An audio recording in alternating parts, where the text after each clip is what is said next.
Aloha, my name is Kamakana Ferreira, and I currently serve as the Lead Compliance Specialist for the Office of Hawaiian Affairs. I'm glad that we are here to provide some Hawaiian representation at this conference. We've been invited in the past, but we've had scheduling conflicts or limited staffing where we couldn't fly out to the conference. The virtual setting definitely makes it easier, though. A little bit of background about myself. I was born and raised on the island of Oahu. It's the main island where we have our capital. I'm of Hawaiian Portuguese descent. My Hawaiian heritage comes from my mother's side of the Kamoi family that was originally from Hilo, which is Hawaii Island, or some mainlanders refer to as the Big Island because it's the biggest island and the youngest. But prior to getting into the topic on the importance of Indigenous coalitions and repatriation work, how about I first explain the relationship between Native Hawaiians and the federal government, as well as provide you with some background on the Office of Hawaiian Affairs, as I think our perspective here is a bit unique on this panel. But like American Indians and Alaska Natives, Native Hawaiians have never relinquished our right to self-determination, despite the United States' involvement in the illegal overthrow of the Kingdom of Hawaii in 1893 and the dismantling of our self-governance. Following the overthrow, the federal government maintained power over the government of the territory of Hawaii, denying Native Hawaiians a meaningful role in the governments over our homelands. Since this time, Congress has repeatedly recognized Native Hawaiians as the native once sovereign people of Hawaii. Thus, Native Hawaiians, like American Indians and Alaska Natives, are owed the federal trust responsibility, and to meet its obligations, Congress has created policies to promote education, health, housing, repatriation, and other federal programs to support Native Hawaiian self-determination. Although Congress has recognized Native Hawaiians, we do not have a Native Hawaiian government entity. Instead, Congress has relied upon the work of Native Hawaiian organizations to carry out the trust responsibilities. Now, the Office of Hawaiian Affairs is a semi-autonomous state agency that was created after a constitutional convention in 1978 for the betterment of Native Hawaiians. Much like happenings on the continent in the United States during the 1960s and 1970s, Hawaiians too were pushing back against rapid development to preserve cultural sites and resources as economic stimulus packages that were following the Great Depression and the Second World War were being pushed as part of political agendas and to feed a rapidly growing American population. I mean, it's really no coincidence that we see things like the National Historic Preservation Act, the Environmental Protection Act happening in the same decade. Following forced assimilation through the territorial educational system, Hawaiians experienced language and cultural revivals in the 1970s that some have come to refer to as a kind of Hawaiian Renaissance.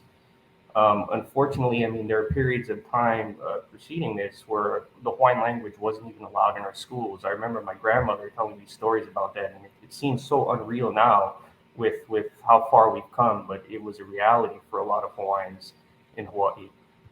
In some ways, the creation of OHA was one of the crowning achievements of this era, as OHA has since been around to effectively advocate for Native Hawaiian rights and resources. This is especially true on the federal level, OHA is specifically enumerated within NAGPRA because of its expertise in Hawaiian affairs and repatriation. Again, although Native Hawaiians are not represented by Native Hawaiian government, Native Hawaiian interests in federal programs are served by Native Hawaiian organizations. Usually, NHOs consist of organizations with a mission to serve Native Hawaiians. These NHOs, often through OHA's leadership, have partnered to create a coalition for the purposes of repatriation and protection of cultural heritage. So, over the years, since the very beginnings of NAGPRA in the early 90s, the Office of Hawaiian Affairs has participated in many domestic and even international repatriations in partnership with other NHOs, families, and beneficiaries that have come to our office seeking assistance. In almost all cases, beneficiaries bring information to OHA about filing a repatriation claim, and it's OHA that assists them through the process and provides the necessary resources to carry it out. For a long while, we partnered with an NHO called Huimalama Ina Kapuna, the only other NHO that was specifically called out in NAGPRA with OHA. Together, we were able to successfully repatriate hundreds of iwi kapuna from all across the world. Iwi kapuna is the term that we use for Hawaiian ancestral remains. But yes, successful in over 120 repatriation efforts. But while Huimalama is now dissolved as of 2015, I think, OHA still works closely with community members who are former members and considered traditional religious leaders. In a lot of ways, I feel like they've been mentors, especially to our program, since they've been around for a while doing this work. So Our most recent successes alongside community leaders include the repatriation of ancestral remains from Cal Berkeley and Case Western Reserve University in early October. Notably, this effort also saw the return of a Leiniho Palawa. It's basically a whale tooth pendant that's strung with human hair. And the whale tooth represents, it's what we call a kinalau, which is a physical embodiment of the god of the ocean, Kanaloa. Anyway, so this Leiniho Palawa was at the Cleveland Museum of Natural History, which they were willing to repatriate as a sacred object. And while Leiniho have been sacred in pre-contact times, this is actually the first time we've been able to repatriate one under NAGPRA, as typically institutions have been quick to question the ceremonial use of these necklaces, even though they themselves typically tended to have very poor provenance records with little understanding of what they were used for. I mean, in many cases, there's no clear right of possession. I mean, they have clear indication that these Leiniho were donated, but there's no clear right of possession in the sense that wherever the donors got it from had free, prior, and informed consent. So it's always been problematic for us on that front. But essentially, it's these kind of partnerships with other NHOs and beneficiaries or coalitions that make these repatriations work. OHA and our Native Hawaiian beneficiaries work together through NAGPRA processes, and our beneficiaries give us leads on institutional holdings, and we follow up on these inquiries about these holdings. And often we end up initiating the claim either as sole claimant or in partnership with families and other NHOs. Sometimes it's discovered that inventories of human remains weren't reported as required by NAGPRA, and that the institutions are in fact in violation of NAGPRA. It's kind of surprising that you would think in this day and age that still happens, but I think in the last 2 years we've seen it happen at least 3 times. And we actually had drafted a civil penalty complaint in a couple of cases, but once we had that draft in hand, the institutions were real quick to opt to commit to an expedited review process. I'm not sure if Shannon remembers, but she actually had provided us with some advice on the civil penalty process that was very helpful with a difficult state agency in the NAGPRA process. And as part of these interactive repatriation processes, we have also provided informational presentations about NAGPRA to potential claimants to explain the process and the role in it all. In 2018, I think one of my most favorite memories in my compliance unit is when we flew out to Kona on the Big Island, and we presented a PowerPoint and a series of workshops to the families of Honau Now that we are partnering with to repatriate basically an ancestral effigy taken from the Royal Mausoleum on the Big Island in 1825 that now resides in the Chicago Field Museum. To this day, it's been a very difficult case. The Chicago Field Museum has been very, a lot of pushback on challenging the interpretation of the effigy and even the function of the Royal Mausoleum as a burial site, which still doesn't make a lot of sense to me, but that's why we haven't had a lot of progress on it right now. One of our more difficult cases. But anyway, while it may be possible for these individuals and NHOs to apply for NAGPRA grants on their own, a lot of these individuals work 2 jobs and they don't have the technical know-how to put together these grants.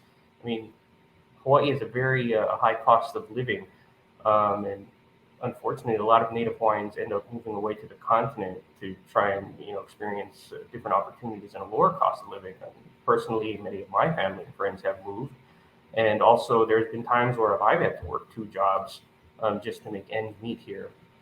So in this regard, I think that OHA assuming the repatriation-related costs, like travel, reburial fees, paperwork, it makes a lot of sense and it lessens this burden to our people. As OHA is acting as a mentor and guide in this regard, we are also empowering these families and NHOs with knowledge and the ability to advocate and to share what they've learned. In turn, a community network or coalition, is gradually built where families proactively start looking at museum holdings for ancestral remains. And I've seen this, they get really excited about the process and the prospect of returning our ancestors home as an act of healing once they kind of understand things. But most importantly, as Hawaiians regard the care of ancestral remains as a familial responsibility, the act of repatriation allows for families to reconnect and re-engage in the kuleana, which is our word for responsibility and to care for these iwi. It's a very rewarding experience, personally, I think, to see this type of excitement and the prospect of healing through repatriation.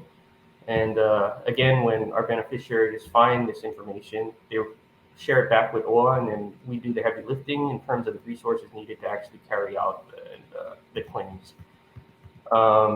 Notably, I think what's worth mentioning is that while we have a lot of modern technology today to do face-to-face virtual meetings and even this face-to-face virtual panel with you all here, for many years, travel was needed to conduct these consultations with institutions, and it posed a problem, I think, especially for Hawaiian families, because it's not always cheap or practical to travel to the continent.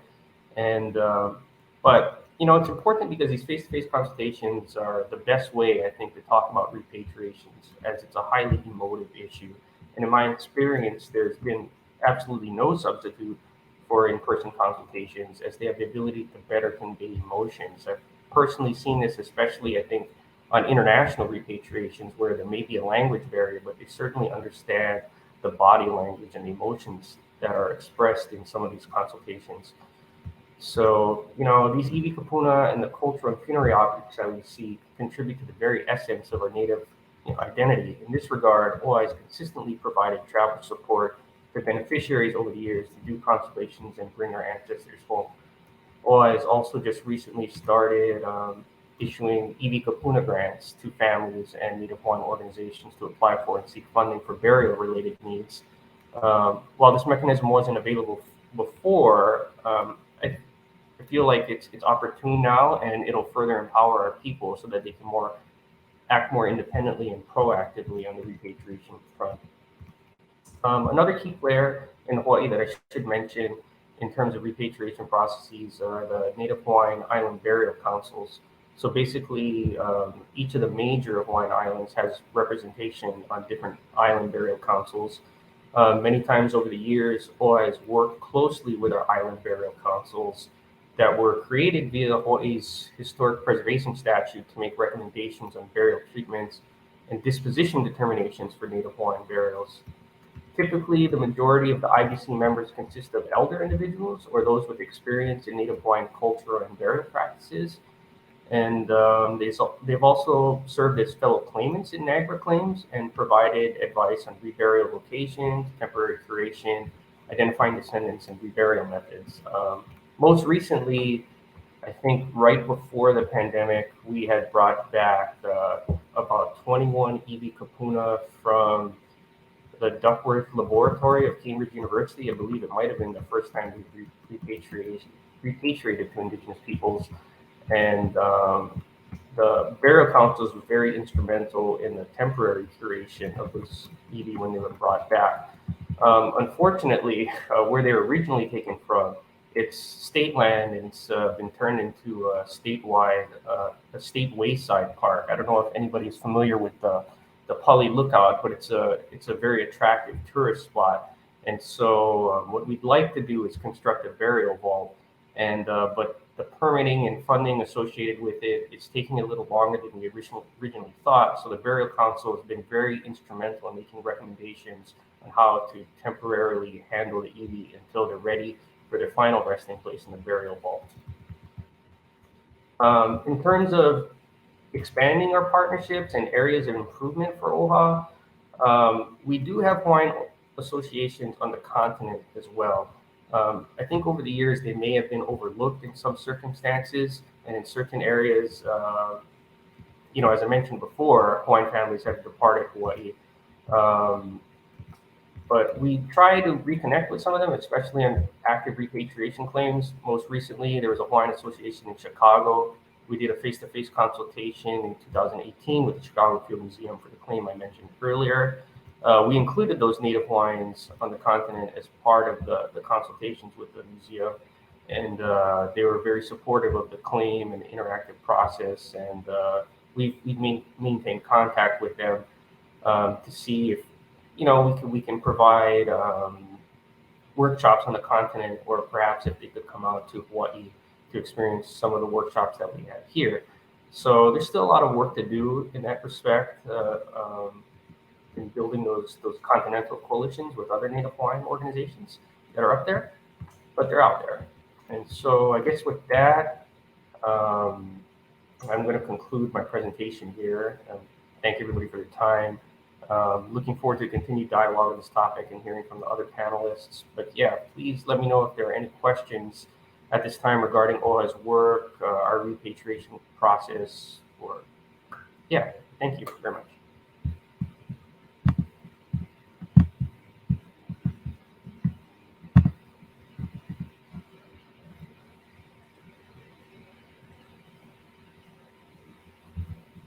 Hello, everybody. I'm pulling up my presentation.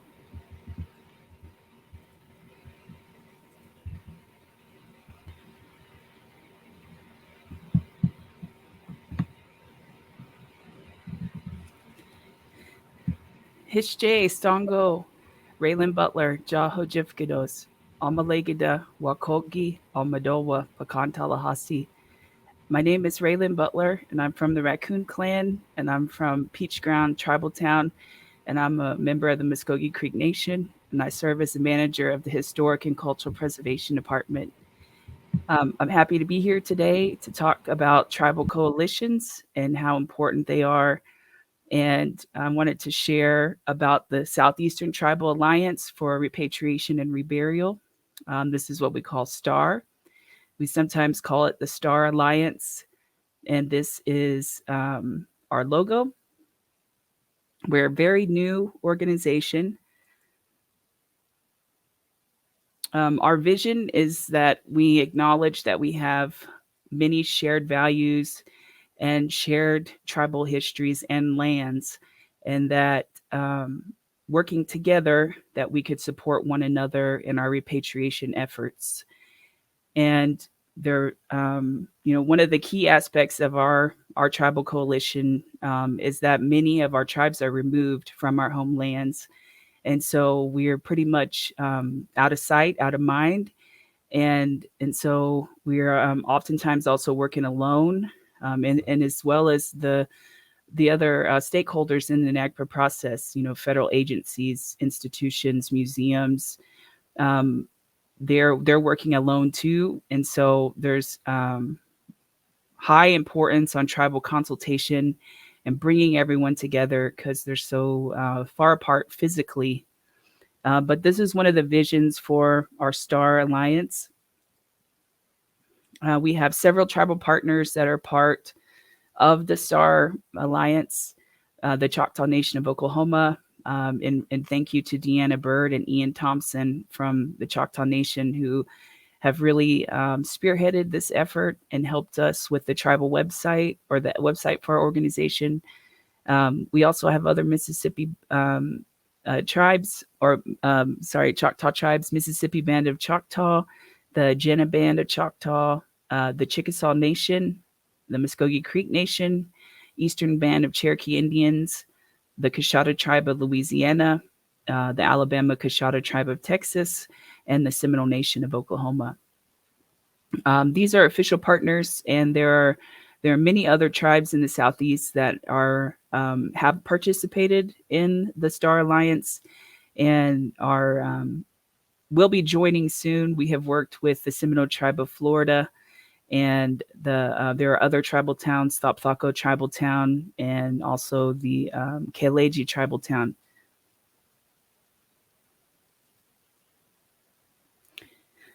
We have a lot of NAGPRA collections in the Southeast. And, this is data that came from AAIA last year in preparation of the 30th year of NAGPRA. But as you can see, that 13 institutions in the United States account for over half of the remains that are still in curation. And these boxes indicate ones that are in the Southeast. And I didn't include Kentucky, but Kentucky oftentimes is part of the Southeast. And so you can see that there are many institutions here from the Southeast that have done very little NAGPRA work or are in the process or in transition. And so from our experience with repatriation efforts in the Southeast, this is just data that helps kind of show some of the good and bad that we have encountered with our tribes trying to make NAGPRA claims. I wanted to go and talk a little bit more about some of those challenges. We sometimes you hear tribes, especially new to NAGPRA, talk about that NAGPRA was made to put us against each other, and really, that was not the intent of NAGPRA, but that tends to happen because of we're really asking the wrong questions. I think the different stakeholders involved in the NAGPRA process sometimes really overlook who this is all about and who this is for. This is about our ancestors. This is about tribal communities trying to heal from what has happened to these ancestors. And, that part gets overlooked when you ask questions like, is this Cherokee or is this Creek or is this Choctaw? And asking tribal elders that who have no bioarchaeology experience or background, and starting a conversation in that sense. And so it's really, we're not asking the right questions, and drawing those kind of lines can lead to conflict amongst the tribal communities. And being in the Southeast, we have overlapping tribal boundaries, and there are clear distinctive areas where there were ceded territories. And something that has come up for the tribes in the past is that how do you know these are not people that your tribe captured and that were enemies, even if they did come from a known tribal site? Or how are you sure that it's this tribe over this tribe in an area where those boundaries overlap?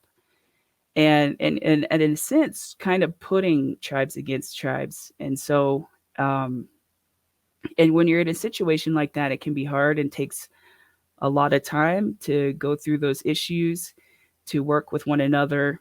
And that's just one example of some of the challenges. But, I think one of the things also is that there really was no space for us to come together and talk about these issues. Some of the Southeastern tribes are a part of tribal government organizations like the Intertribal Council of the 5 tribes in Oklahoma. And then the rest of our Southeastern tribes are a part of USET, the United South and Eastern Tribes in that organization.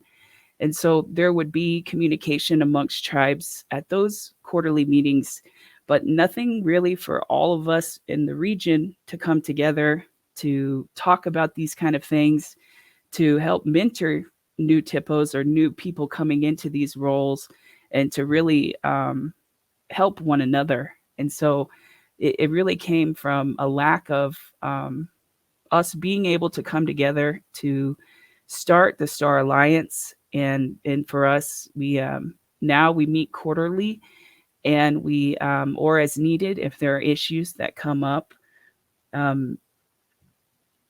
We also encourage these other community partners that we are so thankful and grateful to have, the NAGPRA Community of Practice, and also an offshoot of that program is the Southeastern NAGPRA Community of Practice, where we invite all practitioners and stakeholders in the Southeast to come and learn and get resources that are more regionally based, and to bring everybody together. And then also there's the Federal NAGPRA Network for those working with federal agencies and needing support and talk with other people doing this kind of work. And it's just been great over the last few years, especially with the support of AAIA and the NAGPRA meetings to bring all these people together. And this helps us continue and motivate. I wanted to talk a little bit about some of the current projects we're working on. The main one with STAR is our website. So our website is live now, and we are also working on developing guidance for tribal consultation. There are instances where people are consulting for the first time, and we're glad to have those other partners in line that we can also refer them to see resources that other institutions use, or for more NAGPRA one-on-one type of information, because it can be hard for tribes to teach someone new every week, on top of the heavy workloads, that we already have. And so we wanted to develop guidance, specific to how we feel, tribal consultation should go, but also help if there are misconceptions about how to consult with tribes. And for us in the Southeast, we very much take a intertribal approach, and have worked really well with one another, respect one another, and really operate on a consensus basis to come to conclusions. And in some of the consultations we have been a part of, it has been very successful. I think everybody was surprised that we could go through so many sites and determine the claims, and to come to conclusion, within a few hours of something that we had scheduled a whole week to do. Because I think there is a perception that the tribes are going to come together and fight over the ancestors. And really, we all have a shared goal of repatriation and reburial. And so that's why we wanted to work together. And the more that people learn about the Southeastern tribes and our efforts on NAGPRA, I think they would be surprised at how well we do work together and support one another. We also have a list of tribal contacts from the Southeastern tribes on the website, so that is a good for people that need those contacts. Sometimes, it is appropriate and is respectful to send letters to the chief, but we also want you to know who those NAGPRA contacts are, to follow up, because sometimes it's hard to get in touch with tribes. And so if you know who to talk to, you might have better success in consultation. Also, we want to have a portal. This isn't developed yet, for the Southeastern tribes to have access to NAGPRA documents. The proactive approach of many of the Southeastern tribes means that we're consulting. Many of the tribes are consulting on the same cases. And so, but those tribes who may miss or were not a part could still access those documents. We want to create a database to share this information amongst the tribes, and it's for tribal access only. We have also worked on a joint cultural affiliation claim recently for our ancestors at the University of Alabama. This is something that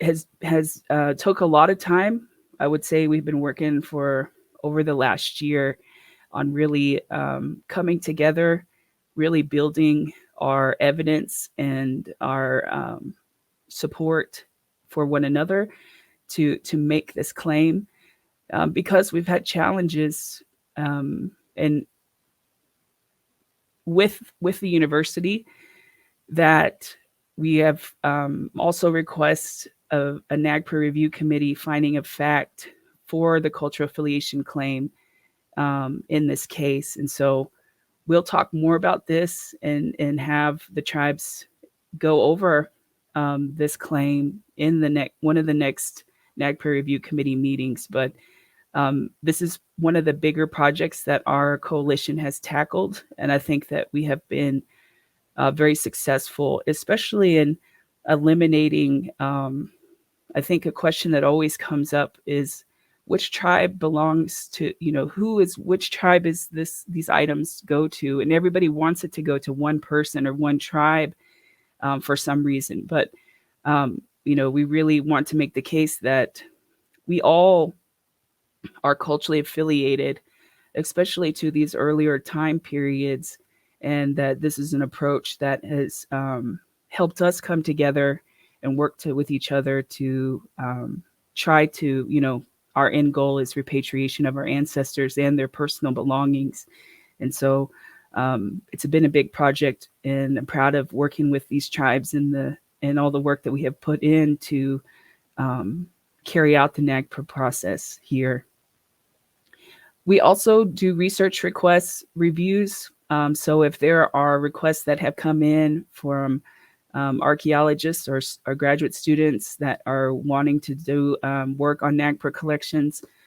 Sometimes we bring them to the Star Alliance, and so that all tribes can understand what is the request and what is happening, and a way for us to kind of look at those together and make a decision whether we feel it's appropriate to move forward or not. But at the same time, the Star Alliance also respects the tribal sovereignty of individual tribes, and we're not making every claim together, but we are supporting one another. And so if another tribe's making a claim for a county, we will also submit a letter saying we support them as the lead tribe, or as we support their claim. We don't want to make it confusing or to make it seem like the tribes are against each other. And that was really the goal and purpose of creating this coalition, is so that we can bring everybody together.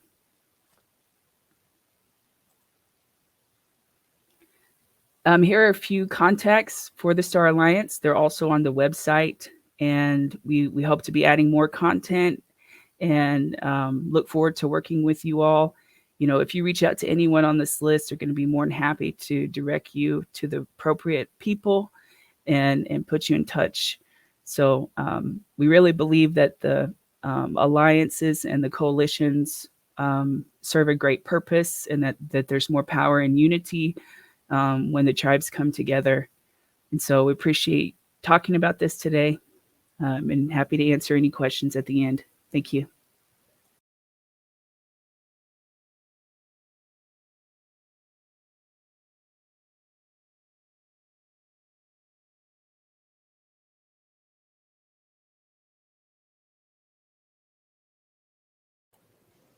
So I'm not sure if I'm supposed to go, Shannon, but if you don't mind, I'll start speaking on behalf of the Michigan Anishinabe Cultural Preservation and Repatriation Alliance. So allow me to introduce myself, and I'm very sorry that I don't have any video today, but Colleen let me know that unfortunately the seventh annual International Repatriation Conference has been experiencing some technical difficulties. So unfortunately, you won't get to see my talking head, but at least you'll see my little image there on the screen, and that's my best boyish look for all our conference participants. It's a little picture that I just adore, and it reminds me of when I was little, and doing my best to protect and preserve our culture and our traditions. So allow me to introduce myself. Nindawe Maganaduk, all my relations, Muckaday, Wase, Yamaguns, Medishnakas, little black, shiny light, prismatic stone, I am. Little black diamond, I am. Makwa and Dodame, Bear Clan, I am. Ojibwe, Anishinabe, Indao. Ojibwe, Anishinabe, I am. Saginaw, Aking, and Donjiba. I'm from the Saginaw, Chippewa Indian tribe of Michigan. And my name is William Johnson, and I'm currently serving as the interim director of the Ziibiwing Center of Anishinaabe Culture and Lifeways in Mount Pleasant, Michigan. And the Ziibiwing Center is a 34,349 square foot tribal museum and cultural center owned and operated by the Saginaw Chippewa Indian Tribe of Michigan. And the Ziibiwing Center and the Ziibiwing Cultural Society was actually founded on the principles of the Native American Graves Protection and Repatriation Act. So Shannon Martin, who you'll be hearing from in just a little bit, and myself and Marcella Haddon, our Saginaw Chippewa Tribal Historic Preservation Officer, are no strangers to the Native American Graves Protection and Repatriation Act. And we've been doing this wonderful work on behalf of the Saginaw Chippewa Indian Tribe of Michigan and the tribes of the Michigan Anishinaabe Culture Preservation and Repatriation Alliance, and then also advocating for the tribes, the federally recognized tribes throughout the Great Lakes region. And so I'm very happy to be able to be a part of this conference, and hope that everybody's enjoying themselves and learning a lot, and especially from this panel, building strength, the importance of Indigenous coalitions. But I really wish my camera was working, and I'm not sure exactly why it isn't. So I'll do my best to inform everyone in regard to the Michigan Anishinabe Cultural Preservation and Repatriation Alliance. And much like the Star Alliance, we're composed of 12 federally recognized tribes within the state of Michigan and 2 state historic tribes. And I'd like to list those tribes for you. We work with the Bay Mills Indian Community, the Grand Traverse Band of Ottawa and Chippewa Indians, the Hannahville Indian Community, the Keweenaw Bay Indian Community, the Lackview Desert Band of Lake Superior Chippewa Indians, the Little River Band of Ottawa Indians, the Little Traverse Bay Bands of Odawa Indians, the Machi Beneshawish Band of Pottawatomi, the Gun Lake Tribe, the Nottawasepi Huron Band of the Pottawatomi, the Pokagon Band of the Pottawatomi, the Saginaw Chippewa Indian Tribe of Michigan, and the Sault Ste. Marie Tribe of Chippewa Indians. And we also represent 2 state historic tribes. We represent the Burt Lake Band of Ottawa and Chippewa Indians, and we also represent the Grand River Band of Ottawa Indians. And MACPRA actually has a website too, so I'm happy that RaeLynn mentioned the Star Alliance's website. So for those of us that may be curious to know more about MACPRA and its representatives, its NAGPRA designees, you can go to macpra.org, and you could find out a little more information about us on the website. So please feel free to learn more about us at macpra.org. And so one of the things that I'd like to talk about is the actual consensus agreement that was signed in the year 2000.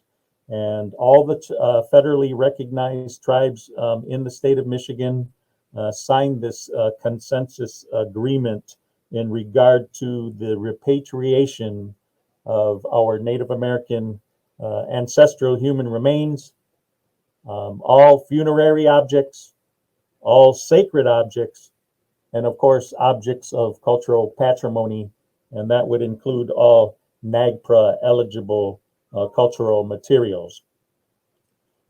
This consensus statement was signed once again in the year 2000, and it was specific to repatriation efforts in regard to private landowners and museum and federal agencies, but it was most specific in regard to the expeditious return of our ancestors and NAGPRA eligible cultural materials.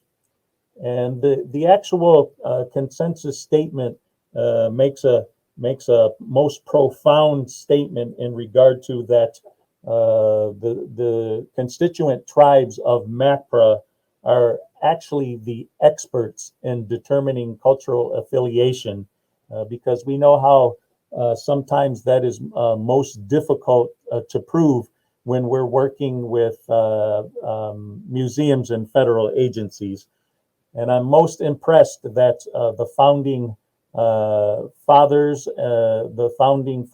and mothers of the MACPRA organization put that statement in there, that we are the experts in determining cultural affiliation. Most impressive about that particular document is the fact that it states that we oppose the scientific study in any form whatsoever of our ancestral human remains and sacred objects and ceremonial objects, and those objects are those cultural materials that are covered under the Native American Graves Protection and Repatriation Act. I'm most impressed with our tagline that we work to protect and preserve our traditions and cultural heritage. So that seems to be something that we do on a daily basis here at the Ziibiwing Center, and in cooperation and in collaboration with the constituent tribes of the Michigan Anishinabe Culture Preservation and Repatriation Alliance.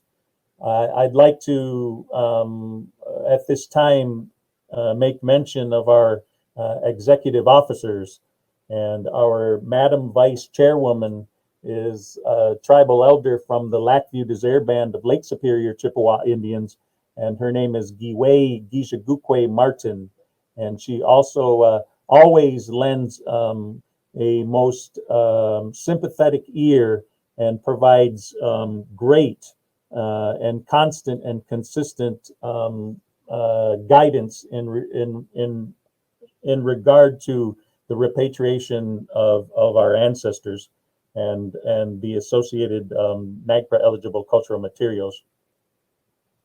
Our secretary is Mr. Johnny J. Sam II of the Little River Band of Ottawa Indians. And Jay is a former tribal chairman for the Little River Band of Ottawa Indians, and he's also sits on the Cultural Resource Committee there, and as a part of their department. And he's just an amazing and wonderful gentleman who is most dedicated to the MACPRA organization and all that it deals with, and finely tuned detail machine. But the most impressive thing about Mr. J. Sam is that he's just an amazing comic, and he always keeps us happy and laughing as we do this most serious work. And as Shannon and myself have often attested, that repatriation efforts are some of the most difficult and things that we've ever had to encounter as tribal peoples and working through NAGPRA processes. But Jay always brings a little bit of light and encouragement in all kinds of ways, and keeps us happy and healthy as we move forward when we repatriate ancestral human remains and NAGPRA eligible cultural materials. Our treasurer is from the Little Traverse Bay Band of Odawa Indians, and her name is Melissa Wyatt Trolick. And Melissa brings a wonderful work ethic and respect in regard to repatriating our ancestors and NAGPRA eligible cultural materials. So without these fine people representing the 14 tribes of the MACPRA organization, it would be very difficult as its chairman to have great success on behalf of MACPRA, on behalf of the tribes that are aboriginal to the state of Michigan, and then also for all the tribes throughout the United States of America that work at repatriating their ancestors through the Native American Graves Protection and Repatriation Act. One of the most beautiful accomplishments that MACPRA has accomplished as a part of its work was in the year 2011. The constituent tribes of MACPRA submitted a simultaneous joint request for disposition for the ancestors and associated funerary objects at the University of Michigan and 18 museums nationally. And I'm very pleased to say that there are only 3 museums that are left where we have to bring ancestors home. And that's from the University of Michigan's Museum of Anthropological Archaeology. And we're over the halfway point of bringing all those ancestors home, which we're very proud of. And we're also working with the Michigan State University Museum, and our work is almost complete there. We have some repatriations that we have to conduct. The Saginaw Chippewa Indian Tribe of Michigan and the Little River Band of Ottawa Indians. We unfortunately have had to postpone our repatriation efforts due to the COVID-19 virus and COVID restrictions within our respective reservations. So we want to pay special tribute today to Jan Bernstein of Bernstein and Associates Incorporated. We're most thankful to Jan and all her work as the NAGPRA consultant for Michigan State University's museum. And as Jan can attest, all the wonderful work that we have done on behalf of MACPRA and the tribes that are Aboriginal to the state of Michigan at MSU, we've done this in the most expeditious manner, and all the ancestors are soon to be returned home to their respective tribal homelands. And we've done all of this work within approximately 2 years. So we're very thankful for all the hard work of Jan Bernstein and Bernstein and Associates Incorporated and Michigan State University. And lastly, we're working with the Michigan History Center in Lansing, Michigan to repatriate and bring home all the ancestors from there. And soon we'll be bringing all the ancestors home, and we're very happy under our work together as a tribal coalition of NAGPRA designees to complete this work soon. And we're very proud to acknowledge that once these 3 museums are complete in their repatriation efforts, that every single ancestor from the state of Michigan will be returned home to their respective homelands. And just an amazing accomplishment that we initially started in the year 2011. And here we are 10 years later and still working on behalf of our ancestors and our individual tribes. And it's just a most beautiful thing to realize that tribal coalitions do work, and they work efficiently and effectively under the law. And I can hear our tribal elder, Sydney Martin from the Machi Beneshuish Band of Pottawatomi, the Gun Lake tribe, when she has been in consultation with museums and federal agencies.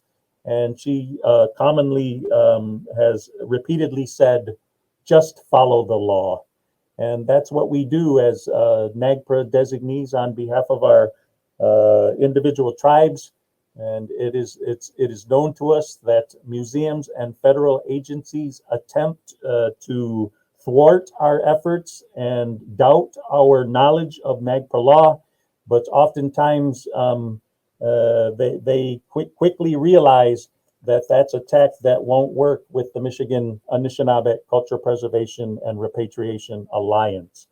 So many things that we work together cooperatively and collaboratively, and much like RaeLynn and the Star Alliance, we meet quarterly as a group to address repatriation concerns and also cultural preservation concerns.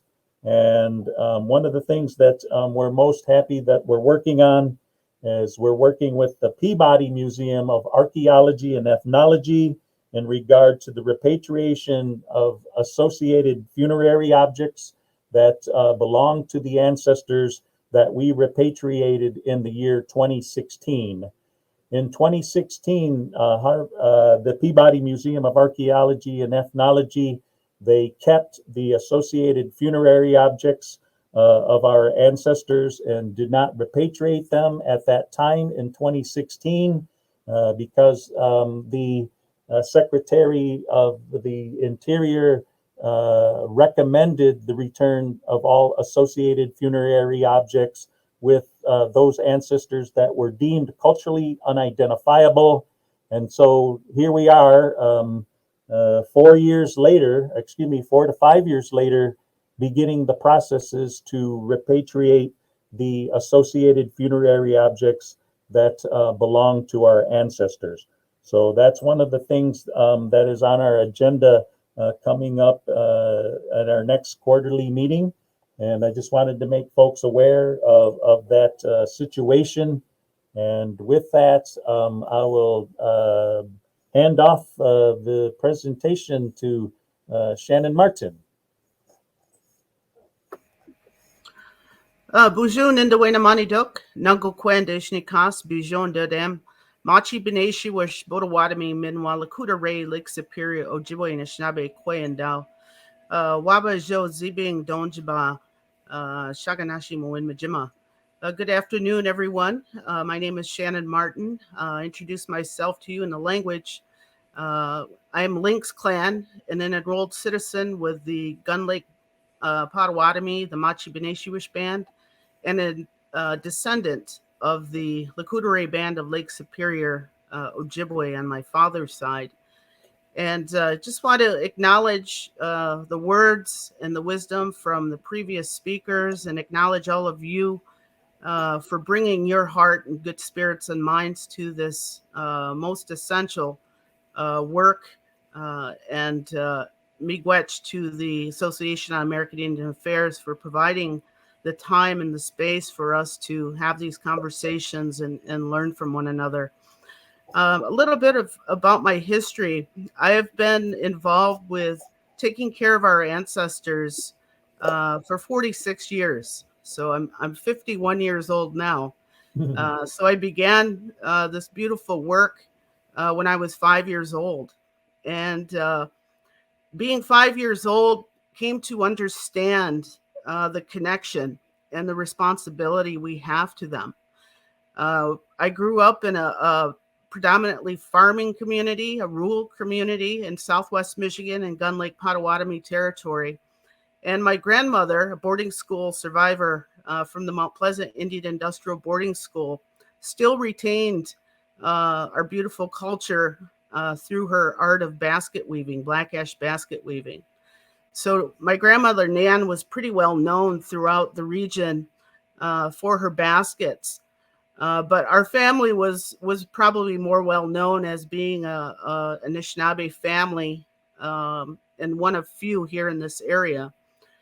And farmers would often come to my parents or my grandmother and ask for assistance, because in their work with tilling the fields and working in some fallow fields areas with storms and runoff from the fields, oftentimes some of our ancestors and or belongings from our cultural heritage would come to the surface. So they would visit our family and ask if they could if we could assist them in the efforts to take care of them respectfully. So we would have to travel sometimes to fields and dirt roads and riverbeds on their property, on private property, to help them. And I remember as young as 5 years old assisting in those efforts. So, oftentimes we think about this work and how difficult it is, and that you have to have a learned and academic relationship to understanding anthropology and archaeology. But for Indigenous people, we understand the connection to our ancestors is paramount. And it's a calling. You're called to do this work. It's not something that that you can deny. And when that call comes, it comes at any time. So in that experience, I brought it with me to a position at the Ziibiwing Cultural Society when I began in November of 2001. And I gave of my time and learned so much during my time at Ziibiwing in the 19 years that I served there. And in the capacity of my service, I was one of 3 Native American Graves Protection and Repatriation Act designees as appointed by the Tribal Council. Willie still serves as one of the NACPRA designees, as well as my good sister friend Marcella Haddon, who's the TIPO there.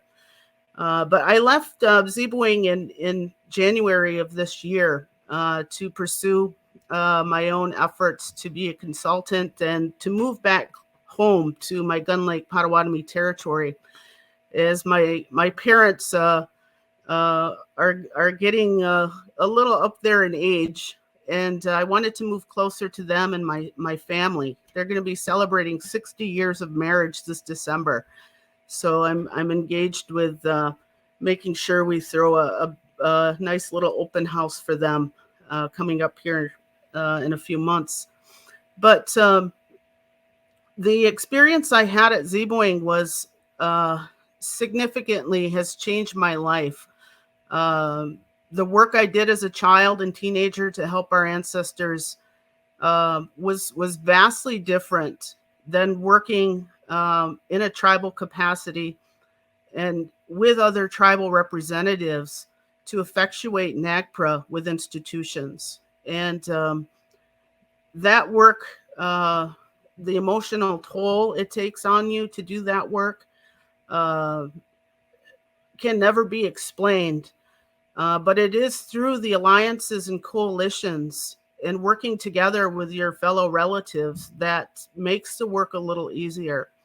And I can't stress how important it is to rely on the core values that are foundational to your own spirituality, your own spiritual path, and to the core values and foundations from which your tribe is rooted in. For the Anishinaabe people, we have teachings that are called the 7 grandfather or 7 grandmother teachings.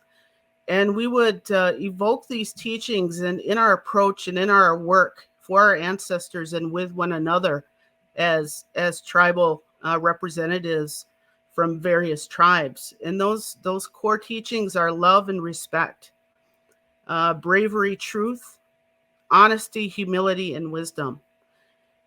So we would situate, our thoughts and our vision to pursue this beautiful work, this hard but beautiful work, carrying those teachings with us. We would often share those values with institutions and representatives on the other side of the table, letting them know that these teachings were rooted in our ancestral times, and we are carrying that bundle forward with us, and relying on the confidence that the intentions of our ancestors and the power that they had in their time and the power that resides with them in the spiritual world would carry us through. And when you're sitting across the table from academics and researchers, sometimes that emotive description and emotive response to the work wouldn't always be well accepted.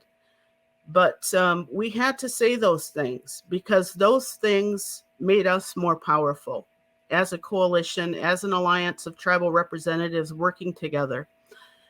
So you have to bring all of that forward with you, especially in the work that we would do with each other. RaeLynn and Willie, talked about consensus. And as Indigenous people, those were the ways in which we got the work done. And consensus decision-making, consensus relationships really helped us achieve the success for Michigan and bringing home as many of our relatives from these institutions that we could over the years. And we'll continue to drive MAGPRA to do their good work. The other components that we have to acknowledge in working with each other is, respect, which is to respect one another. Even Ojibwe peoples, varying tribes and bands, have different systems of belief and different ways in which they conduct themselves in their approach to ancestral work.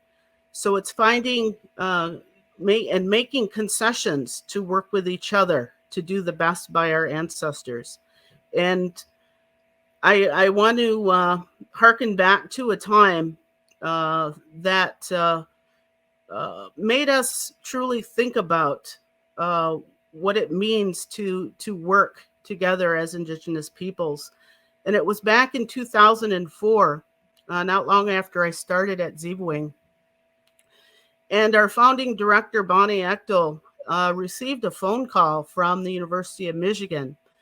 And the phone call prompted us and asked us if we would attend a repatriation and greet relatives from the Yora Yora tribe of Australia. So these two elder Aborigine men were traveling to Ann Arbor to repatriate the ancestral human remains of one of their ancestors. And they reminded us, and I will never forget, that we have to elicit and bring forth the best of our tribal ancestral protocols and our blood memory to convey respect for one another.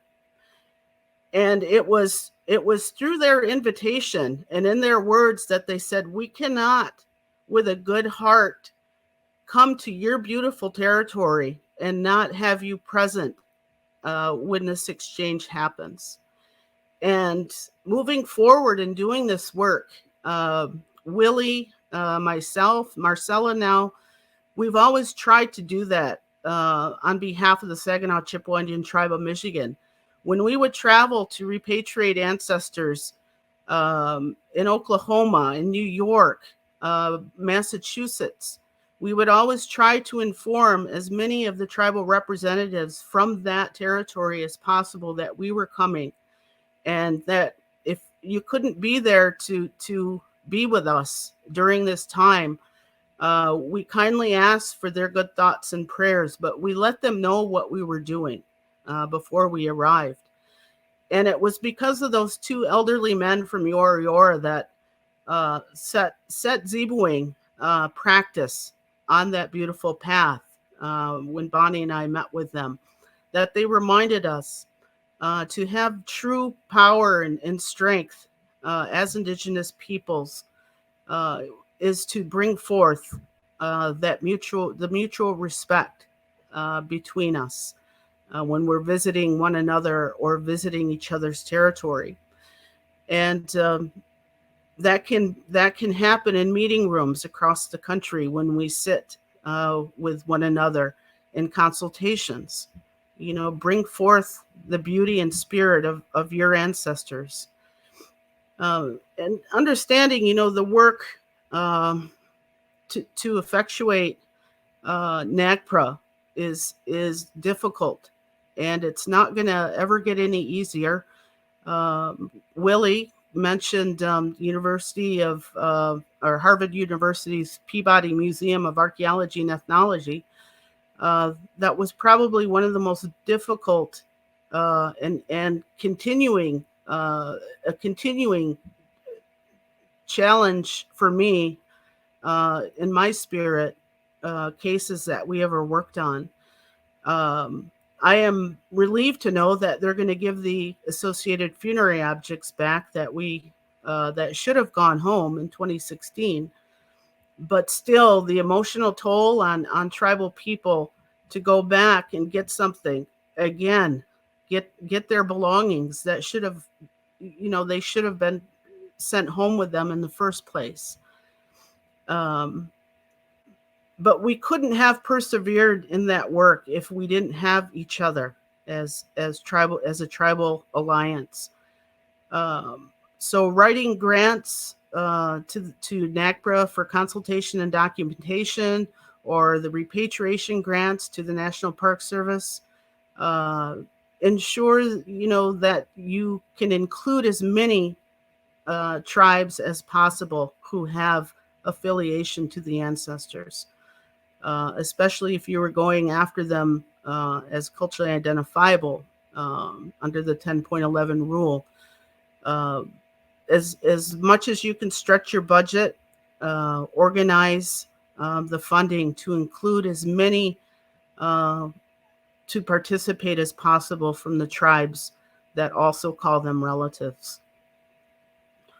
And this work, we do it for the love of the ancestors to honor the intentions they have for us today, and never forgetting that great intention they have for us to be strong, to be culturally confident, to be spiritual, to be fierce. We only need to look to them to see that confederacies were always the ways in which they accomplished great work, and the way they approach challenges. Confederacies and alliances. Today we call them coalitions, and there is power in number, and there's power with each other. And RaeLynn stated that, and I just need to reinforce that. This work, you can't do it alone. It's too hard to go ahead and do this work alone.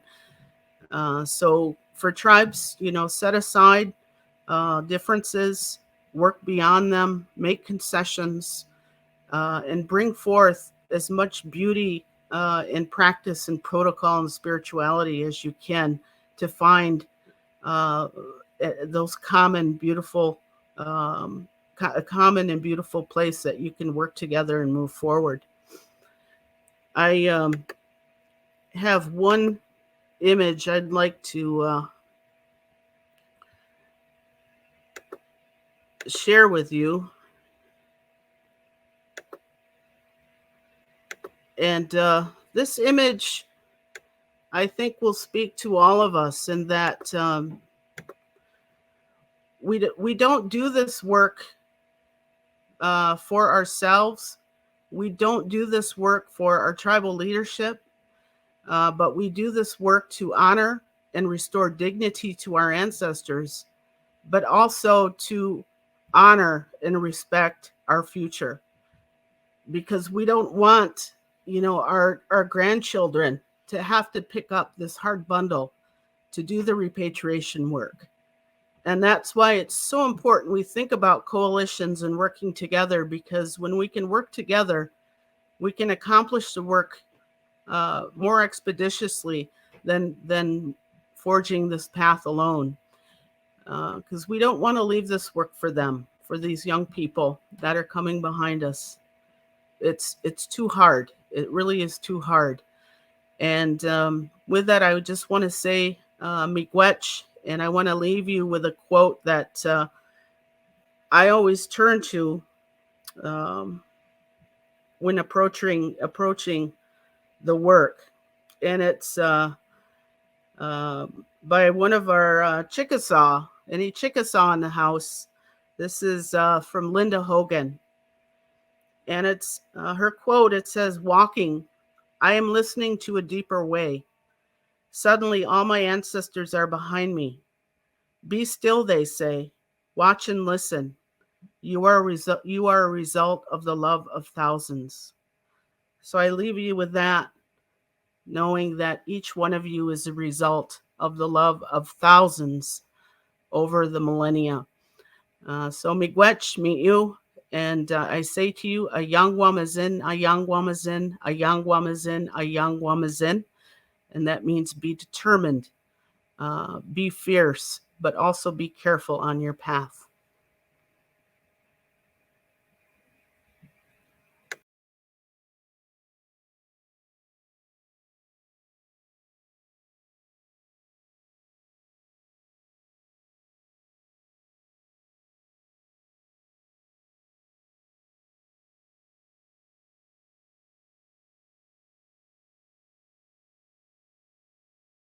All right.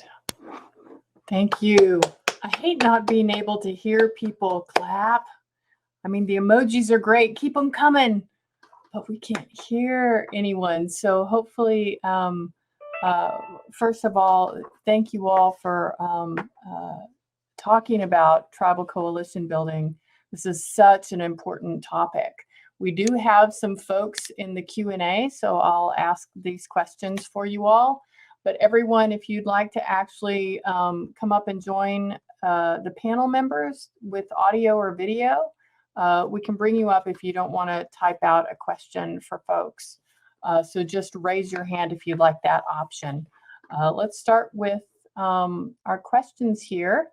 for RaeLynn from Mario Garza, what arrangement did you make to select the quote unquote leader or facilitator for coalition meetings?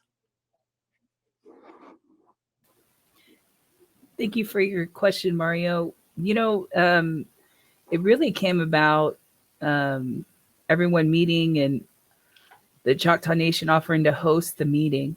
And from that point, them also being willing to host all future meetings on their WebEx platform. And we used some of their SharePoint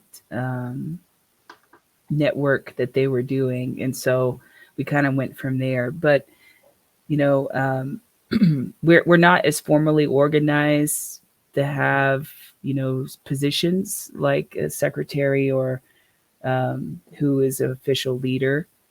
In the future, we may try to be more organized in that sense, but for now, it's really where we just want to get everyone at the table and go from there. But we really have just volunteers that want to step up and lead in the next meeting, or to send out the emails, or to help with the agenda and things like that. Wonderful. Here's another question, a little bit similar. This is Selena. She's wondering if you could briefly describe the process the coalition went through to create or coordinate your group. And this is directed to you, RaeLynn.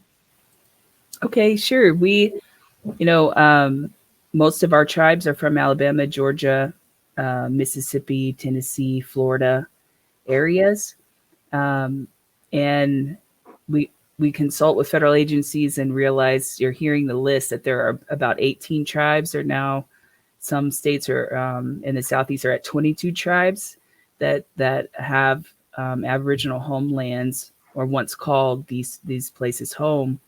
And so that was a good starting out list to reach out to those tribes that are consulting, and if they had TIPOs, to talk to them and really just see if there was interest in joining. And so there are a few tribes that, will attend if they have time, but there are some that are, not ready to start NAGPRA work, but ready to, support one another. And so we really just used who has affiliation and is consulting in these territories, and took that list from there to try to get people together.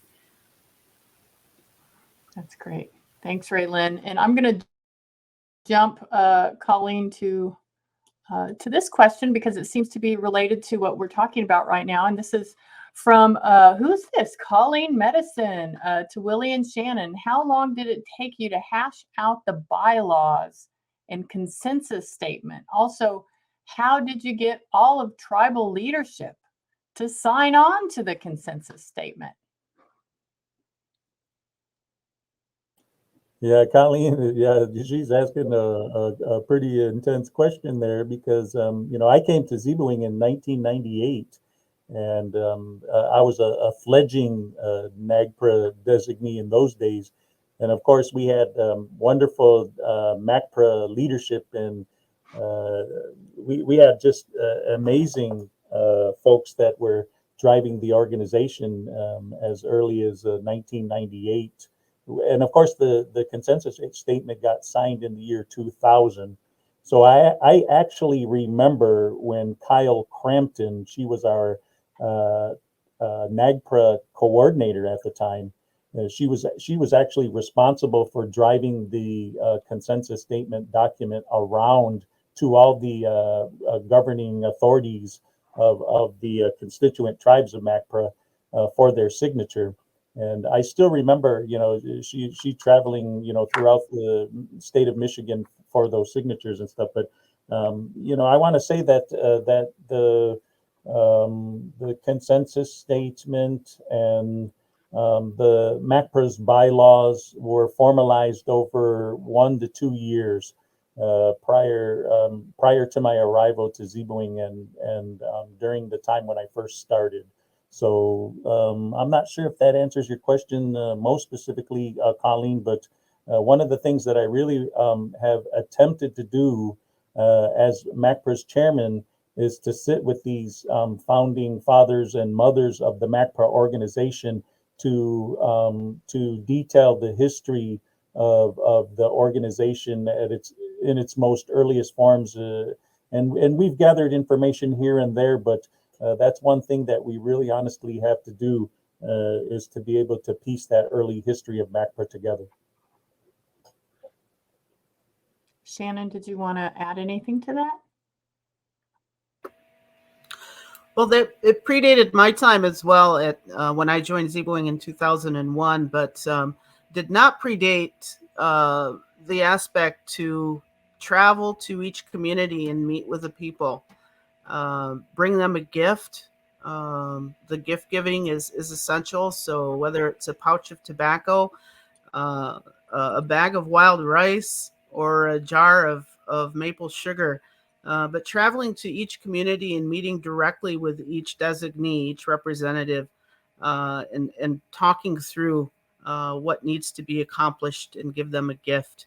And that was done, as Willie mentioned, for the joint disposition, simultaneous joint disposition for the 19 institutions. There were representatives from MACPRA that took turns and traveled to each community to make sure that the disposition letters to each institution were hand signed, and with them they brought a gift. So important to make sure to identify those individuals and show them proper respect in building the coalition, strengthening it, and going to them directly to meet with them was important and essential.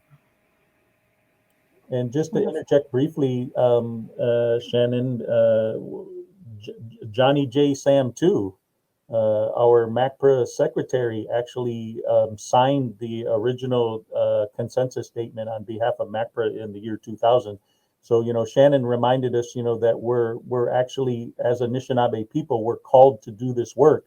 And, just imagine, the most awesome commitment on behalf of J. Sam of the Little River Band of Ottawa Indians, signing the original consensus statement in 2000. And here he is 21 years later, still representing the Little River Band of Ottawa Indians and the Michigan Anishinaabe Culture Preservation and Repatriation Alliance. Pretty cool stuff. Very cool stuff. Very cool stuff. Here's Colleen again. Colleen has another question. How are conflicts resolved when the tribal representatives disagree on a path forward in regards to repatriation work? Anyone, this is open to anyone to answer.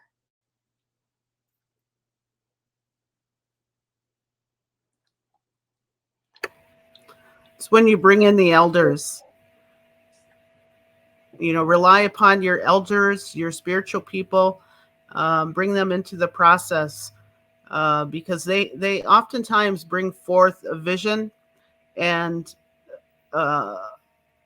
clarity when sometimes it often cannot be seen when you're wrapped up too much in the process and the bureaucracy of it all.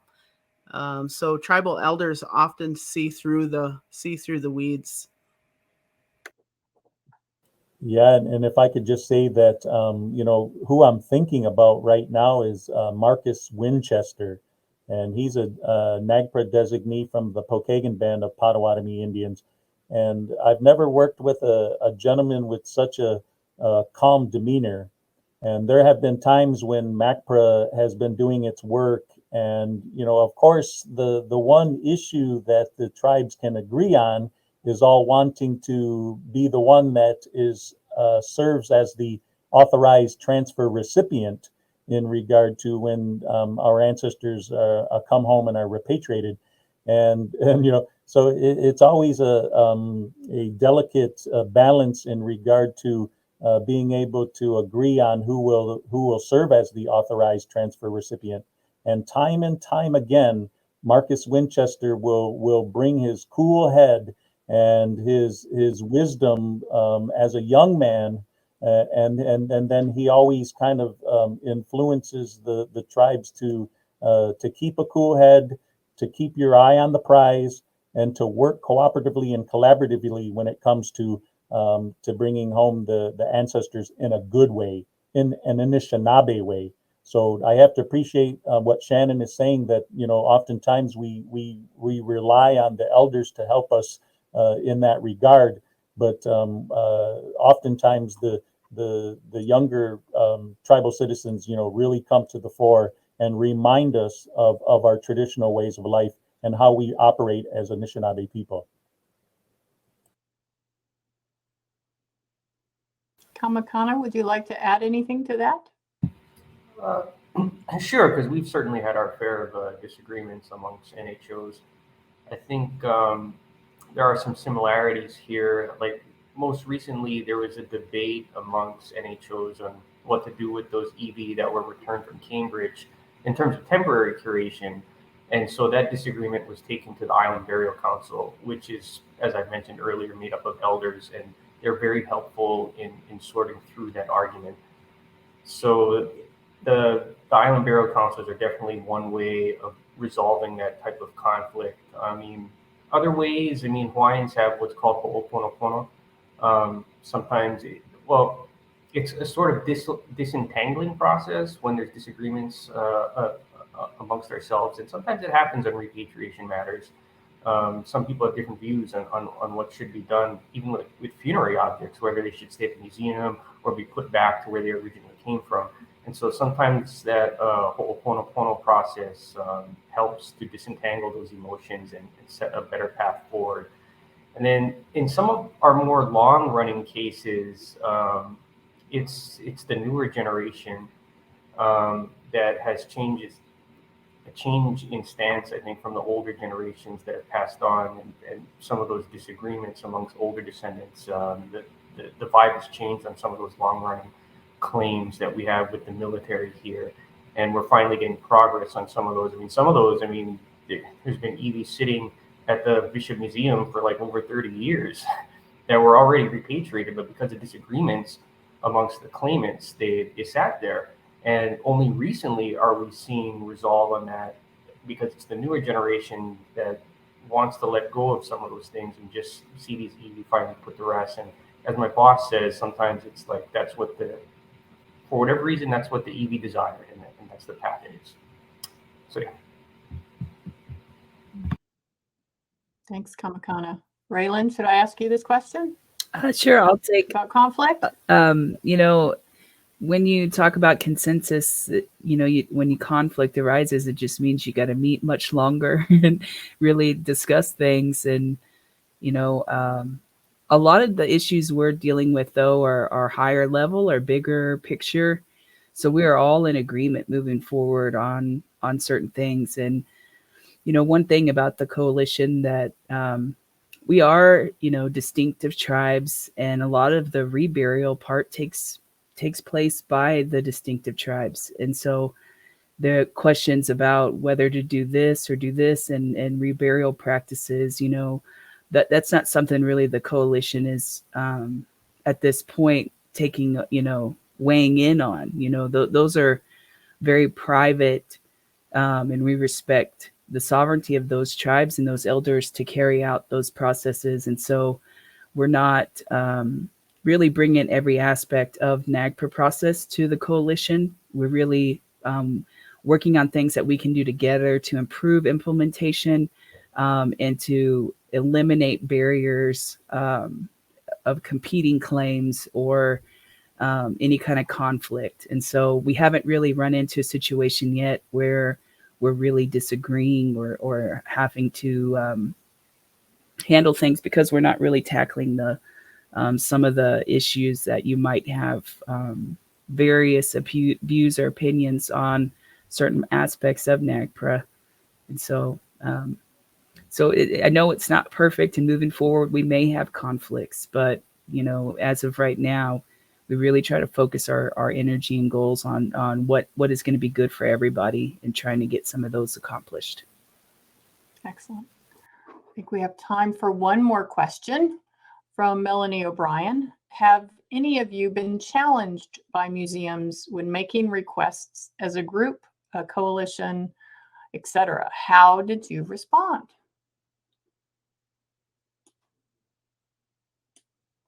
And I know this is a really important part of building a coalition to begin with, right? Is because you're building numbers, you're building leverage when an institution is not moving in the direction you'd like them to. So what do you do when a museum tells the coalition no? Anybody? Yeah, I can chime in on that. When MACPRA submitted the simultaneous joint request for disposition to the 18 to the University of Michigan and the 18 museums nationally, probably every single museum pushed back on that, and they were, and of course they were letting us know that wasn't allowable under NAGPRA. And of course, we worked with the National NAGPRA program in regard to whether the simultaneous joint request for disposition approach was allowable under NAGPRA. So we were able to kind of once again work with the National NAGPRA program, understand that our approach was allowable, and then we just moved forward with each individual museum that was trying to push back. But much like Shannon said, we were working together cooperatively and collaboratively to get this work done. And of course, when you have 12 federally recognized tribes from the state of Michigan knocking on the door, the knock is a little bit louder than if individual tribes were doing that by themselves. And what you have to be prepared for is that oppositional or retentive institutions, they're going to continually ask for more and more documentation that stipulates who your authorized representatives are, making sure you got to make sure you have everything updated, because they'll try to throw a monkey wrench in the process. So Willie, I can't commend him enough, but he would have to, basically just stand by the fax machine or the scanning machine to get the necessary documents to some of these institutions. So to work collaboratively, keep each other informed, keep documents updated, who your NAGPRA representatives or designees are, and then sometimes we understand, many tribal councils change every 2 or 3 or 4 years. Sometimes they ask for an approval from your executive council or chief. So get ahead of it and make sure you have all your documents, because they keep throwing monkey wrenches at you.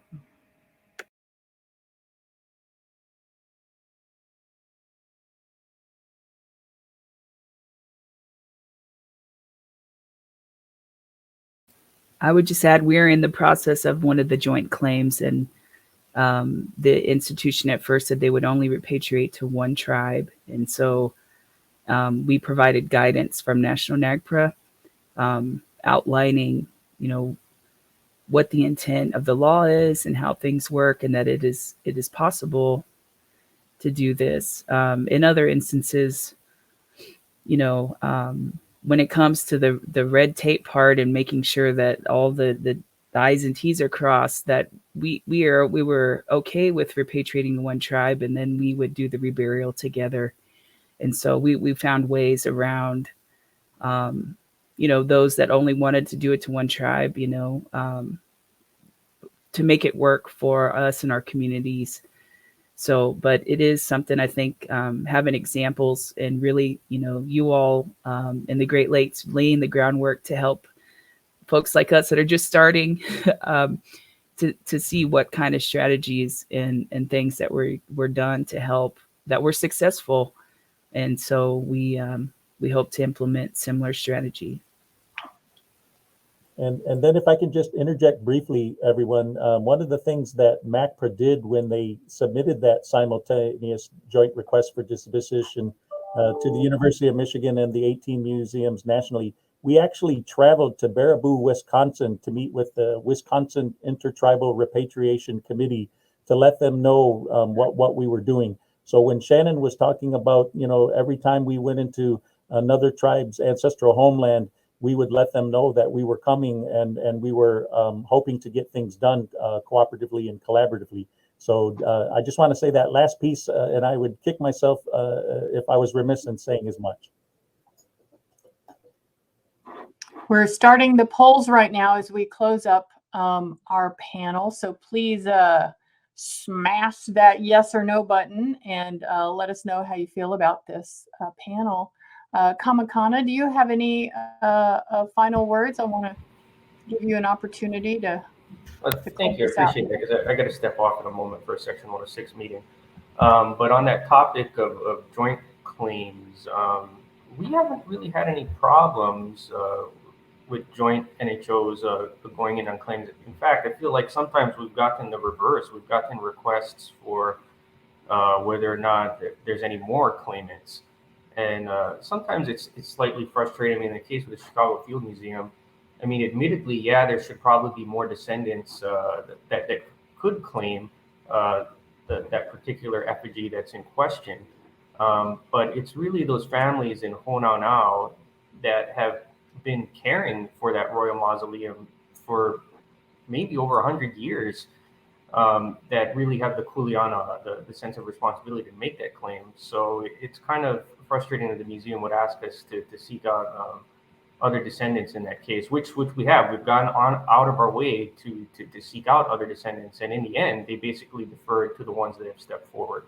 So yeah, in our experience, even on the international arena, like we always get asked, "Oh, is there any more descendants?" It's like, who specifically is OA representing? I think OA is a little bit unique in our constitutional mandate to represent the lawful interests of Native Hawaiians in the absence of anybody coming forward.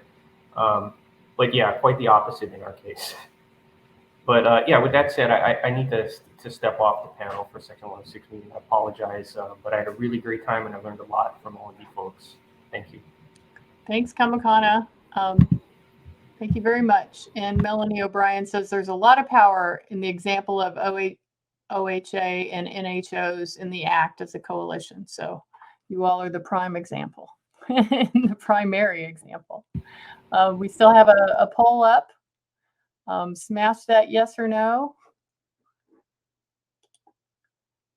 And we're going to bring it up, the other one up in just a second. If you could smash that yes or no. I see 143 people in the session. So let's bring those numbers up a little more. Shannon, RaeLynn, or Willie, do you have any closing words as we bring on our last poll question?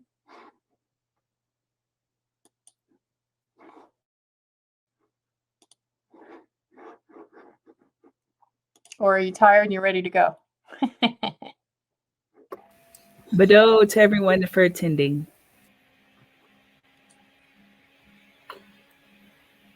Yeah, RaeLynn, that's simple enough. Yeah, we're most thankful for folks that are with us as participants for our Building Strength, Importance of Indigenous Coalitions presentation. So yeah, with that, I'll say miigwech, thank you on behalf of the Saginaw Chippewa Indian Tribe of Michigan. And I would just like to impart that you are the experts as Indigenous people. You're the experts to the connection to your ancestors, your history, your cultural material. Don't ever forget it. Don't ever let anyone ever tell you any otherwise. And look to those that are building the coalition. So RaeLynn and Star are amazing and starting off. You can mirror what they're doing. And then Willie is still chairman of MACPRA. So MACPRA is always available to assist tribes in their considerations to build an alliance, coalition, or confederacy. So Yangwamazin, be determined. All right. Thank you, everyone. Everything back.